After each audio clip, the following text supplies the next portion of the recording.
UP TGT PGT exam की तैयारी कर रहे सभी छात्रों का आज की इस कक्षा में मैं अमित शास्त्री स्वागत करता हूं। दोस्तों, आज का वीडियो बहुत ही महत्वपूर्ण आपके लिए होने वाला है, क्योंकि आपके सिलेबस में सबसे पहले लिखा है संस्कृत के प्रमुख कवि, उनकी रचनाएं। तो वैसे कवि के नाम दिए हैं, उनके हम अलग अलग सेपरेट वीडियो ला रहे हैं। जिन कवि के नाम दिए हैं आपको पूरा सिलेबस कंप्लीट कराया जाएगा, तो उनका परिचय रचनाएं ला रहे हैं। लेकिन आज का वीडियो बहुत ही ज़्यादा महत्वपूर्ण है सारे वीडियो में। क्यों? क्योंकि जो भी क्वेश्चन संस्कृत के कवि उनकी रचनाओं से संबंधित आते हैं, चाहे वो महाकाव्य हों, खंड काव्य हों, गीति काव्य हों, कथा साहित्य हो या फिर काव्य शास्त्र हो, इससे संबंधित जो भी रचनाएं और कवि हैं उनको हम क्रम से आपके बीच में आज लेकर के आए हैं। तो उनको हमें पढ़ना है, याद करना हो। इसमें जितनी कवि रचनाएं दी हैं, यदि आपने वो पढ़ ली तो आप समझ लीजिएगा कि अब आपको ये चैप्टर आगे पढ़ने की ज़रूरत नहीं है। बाकी हम जो कवि परिचय रचनाएं पढ़ा रहे हैं उनको आप क्रम से पढ़ लीजिएगा।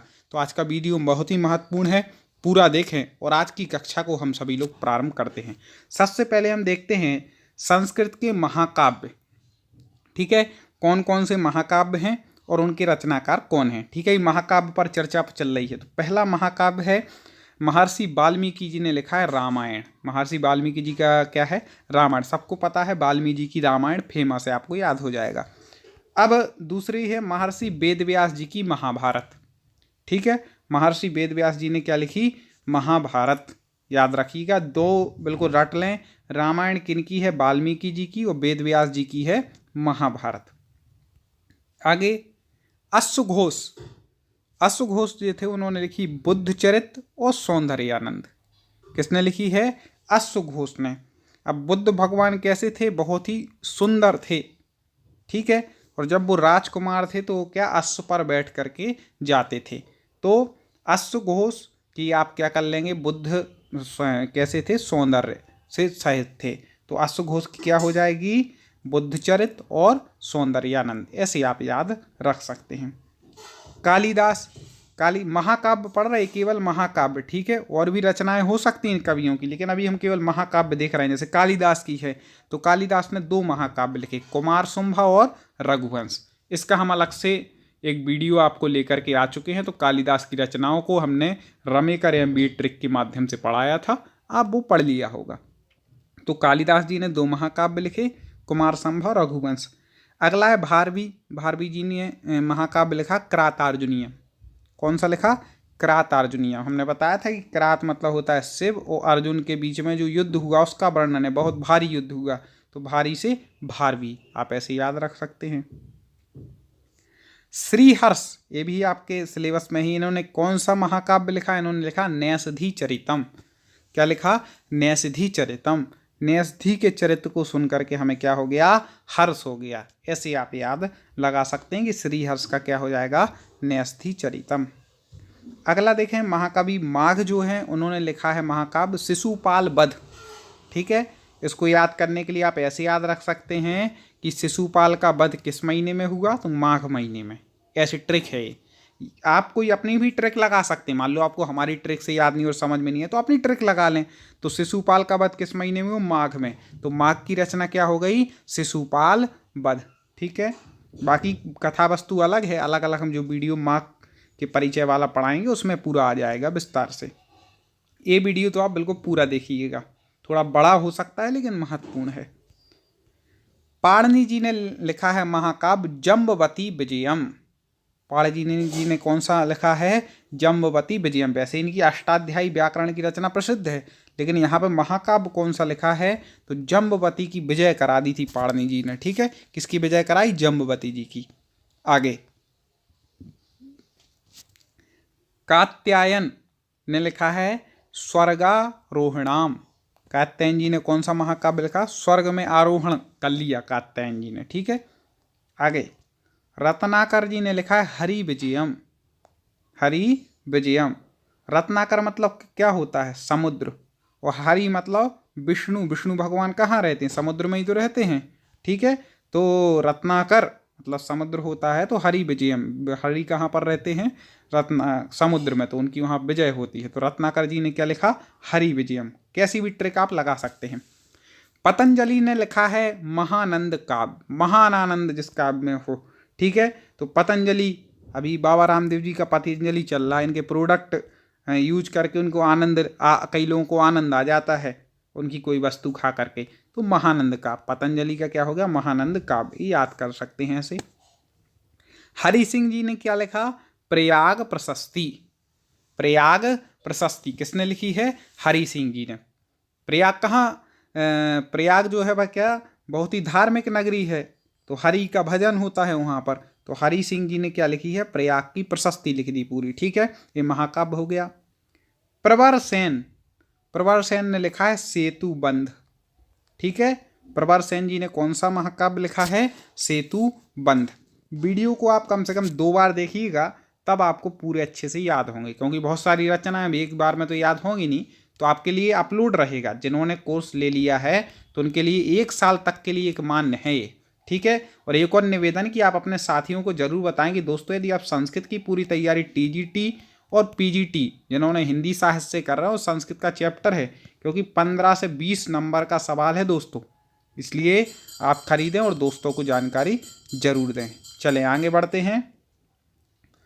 क्षेमेंद्र, क्षेमेंद्र जी ने कौन कौन से लिखे हैं तो आपको बता दें, रामायण मंजरी, रामायण मंजरी, ठीक है, और भारत मंजरी। ठीक है, क्षेमेंद्र ने कौन कौन से लिखे हैं, रामायण मंजरी और भारत मंजरी। मंजरी याद रखिएगा, क्षेमेंद्र जी ने 2 मंजरी लिखी, रामायण और भारत।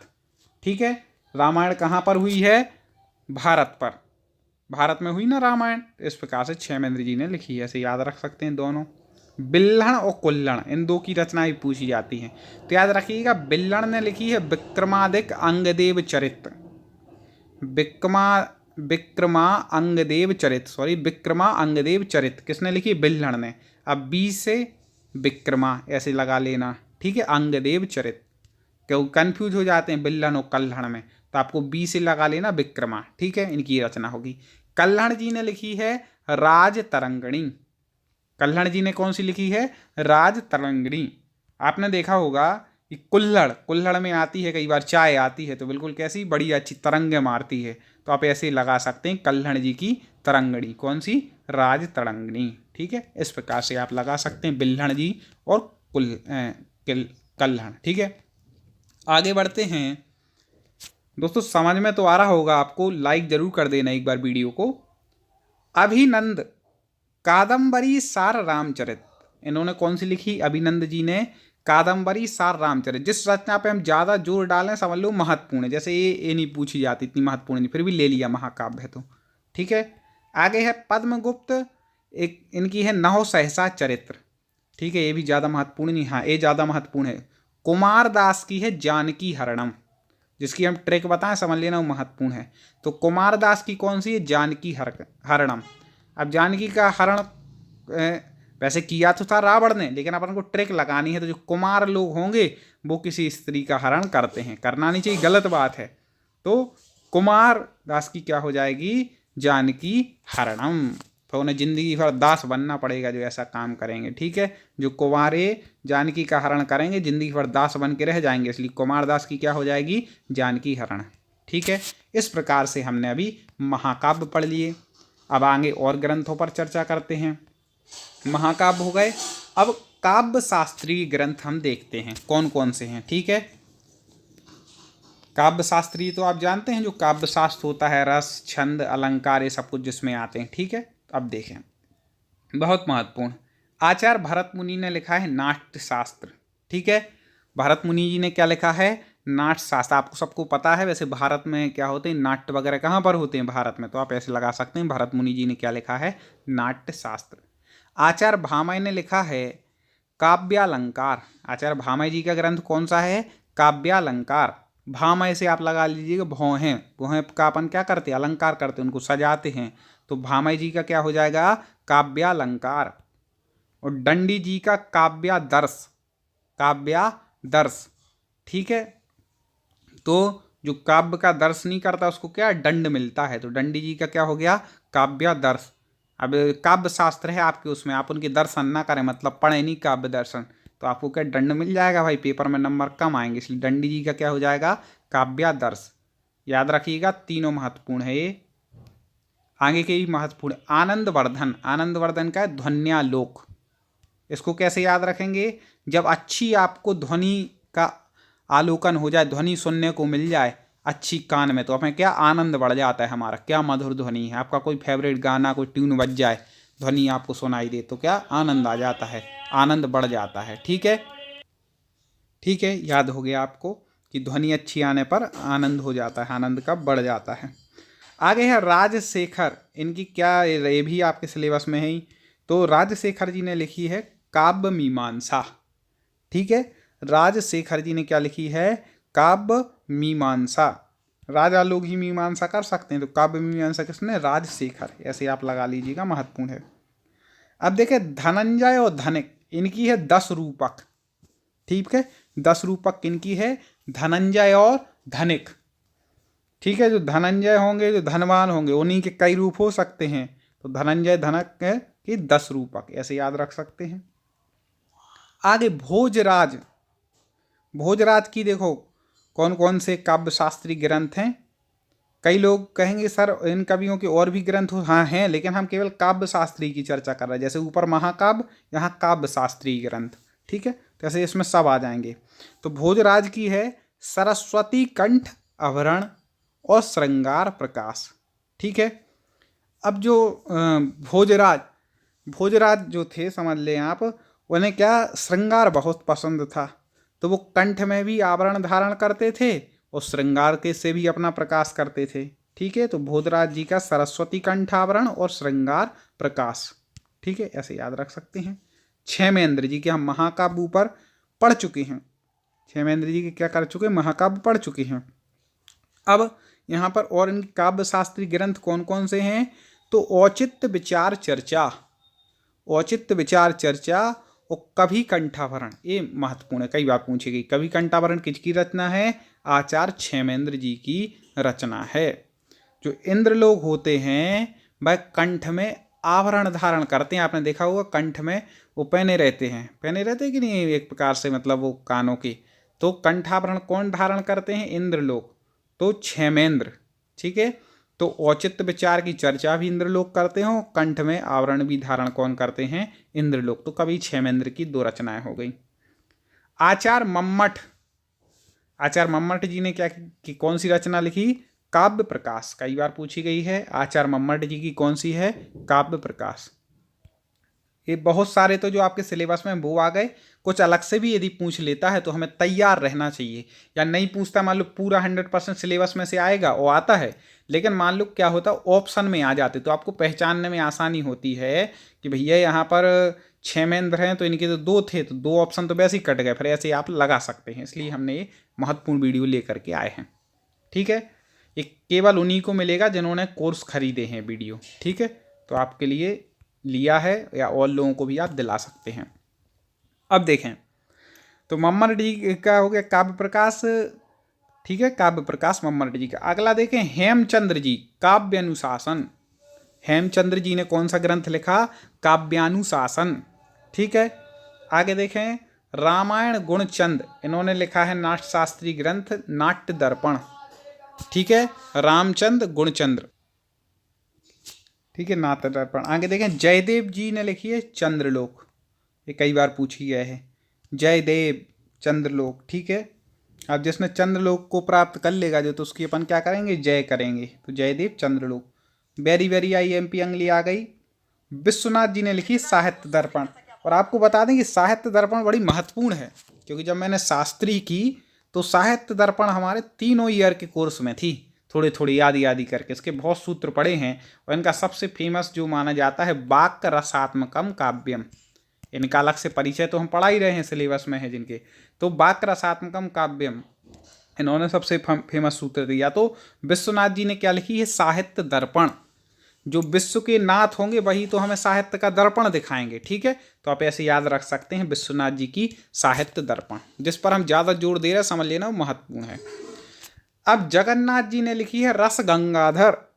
ठीक है, रस गंगाधर। जो जगत के स्वामी होते हैं वही तो गंगा को धारण कर सकते हैं। ठीक है, तो जगन्नाथ जी ने क्या लिखी है? रस गंगाधर। आप ऐसे याद रख लीजिएगा, जो जगत के नाथ होते हैं वही गंगा को धारण कर सकते हैं, तो जगन्नाथ जी की रस गंगाधर। ठीक है दोस्तों, मेरा एक बार निवेदन है कि 2 से 3 बार इस वीडियो को देखिएगा।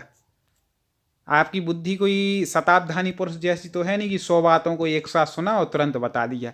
अभी ऐसी बुद्धि तो अपनी वर्तमान में नहीं है, इसलिए मेरा निवेदन है कि 2 बार आप देखेंगे, 3 बार तो रट जाएगा। और पेपर से पहले 1 बार देख लेना, क्योंकि आपके लिए ये कोर्स जो आपने लिया है 1 साल के लिए आपके लिए वैलिड है। ठीक है, तो आप जरूर देखिएगा। आगे देखते हैं, नाट्य ग्रंथ देखते हैं। अब नाट्य ग्रंथ देखें कौन कौन से हैं। नाट्य ग्रंथ मतलब नाटक। शूद्रक जी का है मृक्ष कटिकम, मेरा कर लें इसको, मृक्ष कटिकम। ठीक है, ठीक है, मृक्ष कटिकम मतलब होता है मिट्टी की गाड़ी। ठीक है, मिट्टी की मतलब गाड़ी, बैलगाड़ी जो होती है ना, तो ऐसे मृक्ष कटिकम शूद्रक जी का बहुत बढ़िया नाटक है। इसमें आप कभी पढ़िएगा, बहुत आनंद आता है पढ़ करके, अच्छी कथा है। आगे देखें, शूद्रक कवि का हो गया मृक्ष कटिकम। भात कवि के हैं, पढ़ लें, ये भास होना चाहिए, भात लग गया, भास। भास कवि के 13 नाटक फेमस हैं। भास के कितने नाटक हैं? 13। अलग से इनका एक हम परिचय पढ़ाएंगे भास जी का, इसमें बात हो गया तो आप सुधार लीजिएगा। उनके हम ट्रिक बता देंगे, अभी आप याद रख लीजिएगा। प्रतिज्ञा युगंधरायण, स्वप्नवास दत्तम, ये कई बार पूछा गया है।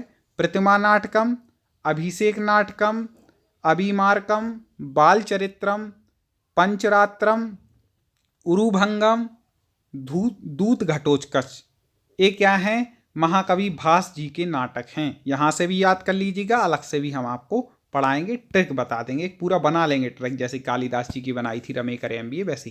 कालिदास जी के नाटक कौन कौन से हैं? 3 नाटक हैं। हमने बताया था कि 2 महाकाव्य लिखे कालिदास जी ने, 3 नाटक लिखे, 2 खंड काव्य लिखे। ठीक है, तो ऐसे 7 रचनाएं इनकी हैं। तो 3 नाटक कौन कौन से? अभिज्ञान शाकुंतलम, मालविकाग्निमित्रम, विक्रमोम वर्षियम। महाकाव्य हम पढ़ चुके हैं रघुवंश और कुमार संभव। ठीक है, इसके बाद खंड काव्य में है गीति काव्य के, खंड काव्य के अंतर्गत गीति काव्य में है मेघदूत, और एक है फिर खंड काव्य ऋतु संहार। इस प्रकार से इनकी 7 रचनाएं हैं। विशाखा दत्त जी की मुद्रा राक्षसम। मुद्रा राक्षसम किसकी रचना है? विशाखा दत्त जी की। ठीक है, कहीं कहीं थोड़ा टाइपिंग मिस्टेक है, एक आध जगह हम सुधरवा देते हैं, देख लीजिएगा। हर्षवर्धनम। अब देखो हर्षवर्धन की रचनाएं कैसे याद करेंगे? हर्ष कब बढ़ेगा? प्रिय दर्शनी, दर्शिका, जहां अपनी कोई प्रिय वस्तु को देख लेंगे तब। रत्नावली, रत्नों की हमें आवली दिख जाए, पंक्ति दिख जाए तो हमें क्या हो जाएगा? हर्ष। और नागानंद, आनंद आ जाए जब, तो इस प्रकार से हर्षवर्धन की क्या? प्रिय दर्शिका, रत्नावली और नागानंद, 3 रचनाएं हैं। भवभूति जी पढ़ा चुके हम पहले वीडियो में, फिर भी देख लीजिए। मालती माधव, महावीर चरित, उत्तम रामचरित। ठीक है, ठीक है, भवभूति जी ने क्या लिखा? महावीर चरित, उत्तर रामचरित और मालती माधव। राजशेखर की कौन कौन सी हैं? कर्पूर मंजरी नाटक बता रहे हैं कौन कौन से नाटक हैं। कर्पूर मंजरी और बाल रामायण, ये राजशेखर जी ने लिखे हैं, ये 2 नाटक। ठीक है, कर्पूर मंजरी और बाल रामायण। आगे देखें, इनके मंजरी ज़्यादा आते हैं, अपन ने ऊपर महाकाव्य भी पढ़े थे। बाणभट्ट जी ने कौन से लिखे नाटक? पार्वती परिणय और मुकुट ताड़ीदक। ठीक है, बाणभट्ट जी ने कौन से लिखे? पार्वती परिणय, पार्वती जी का परिणय कराया भट्ट जी ने, और मुकुट ताड़ीदक, ये 2 रचनाएं बाणभट्ट जी ने लिखी, याद कर लीजिएगा, महत्वपूर्ण है। आगे भट्ट नारायण जी का बैणी संहारम, बैणी कर ले इसको, बैणी संहारम किसकी है? भट्ट नारायण जी की। वास्य घोष जी की है सारीपुत्र प्रकरणम। ठीक है, सारीपुत्र प्रकरणम, सारीपुत्र। ठीक है, तो बुद्ध जी के संबंध में उन्होंने ज़्यादा लिखा है। ठीक है, तो बुद्ध चरित्र अपन वो देख चुके थे कि नहीं ऊपर। और सारीपुत्र प्रकरण भी आस्य घोष जी की ही कथा है। ठीक है, सौंदर्यानंद भी अपन ने पढ़ा था, महाकाव्य इनका है। अब देखें, अभी अपन महाकाव्य पढ़ चुके हैं, वो रचनाएं ली हैं जो आपके पेपर में, मैं समझता हूँ इससे बाहर से कुछ नहीं आएगा आपका। ठीक है, 99% आपने कवर कर लिया। ये पूरा वीडियो पढ़ लो, और हर कवि के जो हमने अलग से पर्सनल आपको जो आपके सिलेबस में है वो हम बता रहे हैं कवि और उनका परिचय, और जो उससे संबंधित बता रहे वो पढ़ लो। बस इतना हो गया कवि उनके परिचय में, इससे आगे आपको कुछ नहीं पढ़ना। इसके बाद संधि समास, संधि की हमने ट्रिक से पढ़ा दी है, समास भी आपके लिए लेकर के आएंगे, पूरा सिलेबस आपका कवर हो जाएगा, बस थोड़ा धैर्य धारण करना, ठीक है। खंड काव्य, गीति काव्य देखें, कालिदास जी ने कौन कौन से खंड काव्य लिखे अभी ऊपर ही बता चुके, ऋषि संहार और मेघदूत। अब भर्तृहरि जी का देखें, इन्होंने लिखे हैं नीति शतक, श्रृंगार शतक और वैराग्य शतक। पहले तो शतक लगा लें, भर्तृहरि जी ने क्या लिखे शतक रूप में, तो नीति, श्रृंगार और वैराग्य। देखो तो सबसे पहले उन्होंने क्या किया कि नीति बनाई, ठीक है, फिर उन्होंने उसके हिसाब से श्रृंगार किया, और जब उन्होंने देखा कि भाई ये नीति तो हमने बना ली, श्रृंगार में मजा नहीं आ रहा है, वैराग को धारण करना है, तो उन्होंने क्या धारण कर लिया, वैराग्य को, तभी तो वो हरि बने। भर्तृहरि हरि कैसे भाई, ये ऐसी कोई कहानी सही नहीं है, हम तो आपको याद कराने के लिए कर रहे हैं, बाकी उन्होंने तो नीति की बातें लिखी, ठीक है, उनकी कई नीतियाँ फेमस हैं। तो वो हरि कैसे बने भर्तृहरि, कि उन्होंने पहले नीति बनाई, फिर श्रृंगार किया, फिर उन्हें वैराग्य हो गया, तो नीति शतक, श्रृंगार शतक और वैराग्य शतक।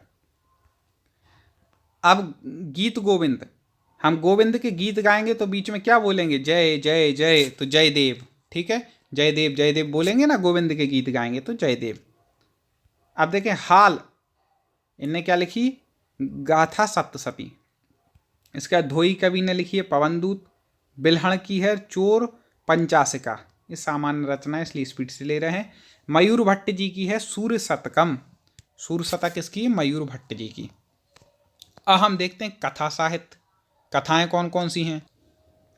कथा साहित्य के अंतर्गत देखते हैं कौन कौन से प्रसिद्ध कथा साहित्य हैं जो आपके पेपर में पूछे जाते हैं संस्कृत के। विष्णु शर्मा की पंचतंत्र सबने सुनी है, कोई वो नहीं है। अब कवि गुणाद की जो है बृहत कथा है। हेमेंद्र जी की पूछी जाती है बृहत कथा मंजरी, ठीक है, हेमेंद्र जी ने कौन सी लिखी, बृहत कथा मंजरी। और सोमदेव जी ने लिखी है कथा सरित सागर। इस प्रकार से प्रमुख कथा साहित्य हैं। तो आपने आज के वीडियो में महत्वपूर्ण जानकारी पढ़ी है, हमने महाकाव्य के बारे में पढ़ा है। दोस्तों एक और बात कहनी थी कि आप कम से कम एक व्यक्ति 2 लोगों को इस कोर्स के बारे में बताएं, जिससे वो भी जिन्हें संस्कृत में प्रॉब्लम हो रही है, हिंदी बनती है, उनकी कम से कम मदद हो सके, ठीक है। तो संस्कृत के प्रमुख कवि, उनकी रचनाएं हमने आज यहाँ पर पढ़ ली हैं, जैसे महाकाव्य हो, खंड काव्य हो, काव्य शास्त्रीय ग्रंथ हो, नाट्यशास्त्र हो, कथा हो। अब आपका बहुत सा कवर हो गया। हमें केवल इसमें क्या बचा है, जो एक एक अलग अलग कवि आपके सिलेबस में हैं वो कंप्लीट करने हैं। इसके बाद कुछ व्याकरण, तो आपका पूरा सिलेबस कंप्लीट हो जाएगा। अच्छे से आप लोग पढ़ें, ढेर सारी हमारी शुभकामनाएं हैं, आप लोग जरूर सफल होंगे। जय हिंद।